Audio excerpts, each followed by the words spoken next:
ความอุดมสมบูรณ์จากป่าธรรมศาสตร์สู่โต๊ะอาหารของทานน้ำเพิงสดและหมักตองบ้านซุ่มซ่นบ้านห้วยโกเมืองปทุมพรผลิตจากวัตถุดิบธรรมศาสตร์100%คัดสรรอย่างพิถีพิถันเพื่อรักษารสชาติและคุณค่าทางโภชนาการไว้อย่างครบถ้วนสนใจติดต่อที่เบอร์020-982-8495 บ้านห้วยโกเปิดน้ำใสครัวแห่งใหม่เสื่อมต่อโอกาสการพัฒนายกระดับคุณภาพชีวิตประชาชน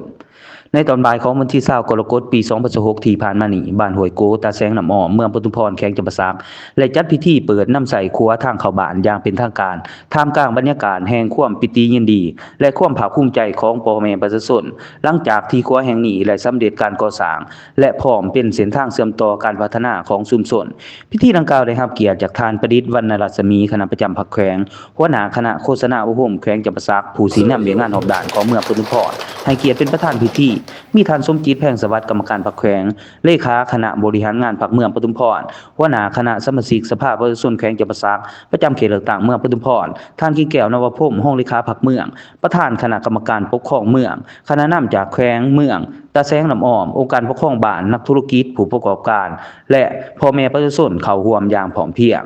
ในพิธีทานคำไผ่ไส้สงครามห้องเลขาหน่วยผักห้องประธานบ้านห้วยโกได้งานว่าบ้านห้วยโกมี62ครอบครัวประชากร315คนตลอดหลายปีที่ผ่านมาประชาชนได้ประสบปัญหาความยุ่งยากในการสัญจรการขนส่งผลผลิตการเข้าถึงการศึกษาและการบริการร้านสาธารณสุขเนื่องจากครัวเก่าที่สร้างมาแต่ปี2006ทรุดโทรมและบ่ปลอดภัยโดยการเอาใจใส่ของคณะภาคและองค์การปกครองทุกขันเมืองและประสานกับแขวงขอนำโครงสร้างเล็กของครัวน้องรักที่ยังอยู่ในสภาพดีมาดัดแปลงเป็นครัวใหม่ควบคู่กับการระดมทุนและแรงงานจากภาครัฐภาคธุรกิจและประชาชนจนสามารถสร้างครัวได้สำเร็จตามแผนครัวแห่งนี้ใช้เวลาการก่อสร้างประมาณ1เดือนและมีมูลค่าการก่อสร้างรวมกว่า230ล้านกีบเป็นผลงานจากพลังแห่งความสามัคคีและความร่วมมือของทุกภาคส่วน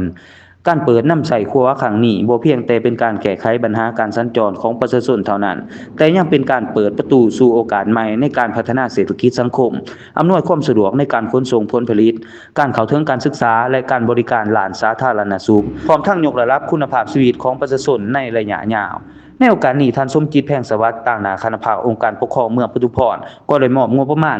5,400,000 กีบเพื่อสนับสนุนการจัดซื้อปูนสำหรับเทพื้นโรงเรียนประถมบ้านห้วยโกเพื่อสืบต่อยกระดับสภาพการศึกษาของเด็กน้อยในพื้นที่ภายหลังกล่าวโอ้ล้มและชมเชยการร่วมแห่งความใจของทุกภาคส่วนท่านประดิษฐ์วรรณรัศมีก็ได้ประกาศเปิดน้ำใสครัวแห่งนี้อย่างเป็นทางการก่อนที่บรรดาผู้นำและแขกที่ถูกเชิญจะร่วมพิธีตัดแถผาและลันของเก่าบาทเพื่อเป็นสิริมงคลและฉลองการเปิดน้ำใสครัวแห่งใหม่ที่จะเป็นเส้นทางแห่งความหวังและการพัฒนาของบ้านห้วยโกในต่อไป